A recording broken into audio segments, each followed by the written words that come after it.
She's actually giving me a good response now. Yeah. All right, so in my previous video with her, I showed you how she's sore here in that right side of her lower neck, and she was also restricted at the pole on the right. So that makes that lower neck overwork to make that turn to the right-hand side if that pole's not working properly. So I'm gonna get this area corrected with just some very light pressure on this area of her lower neck and shoulder. There we go. And if you didn't see that previous video yet, please go ahead and check that out.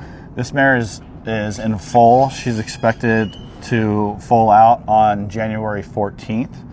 So they just had me come out and check her and see if she's comfortable and to make sure she's feeling good enough to deliver that baby.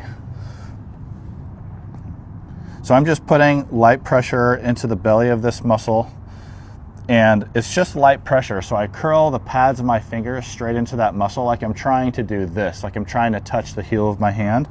And obviously I can't do that because her structure is in the way, but I'm just pushing in until my fingers come to a natural stopping point.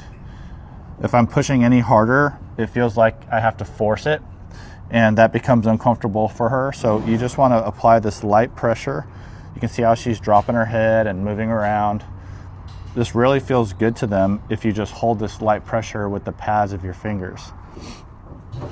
And I'll typically hold this for about 15 to 20 seconds, or until I get a release from them in the form of a head drop or a big deep breath. There we go. And then I'll let that go. And then you can get back in there and check those muscles. And you can see how she could care less with that now. She's actually giving me a good response now. Yeah, it's a good girl. So try that on your horses. If they're sore in the anterior shoulder, lower neck area, just use some light pressure on that muscles and you can get them feeling really, really good. If you guys want to learn how to do some more things with your horses in the form of stretches, pressure points, or mobilizations, just comment the word stretch and I'll send you a link to my free shoulder extension stretch. And in that guide is a link to my entire equine stretching ebook where I show you how to check everything and stretch everything from their poll to their tail and all four legs. So take a look at that and let's get your horses performing optimally and feeling their best.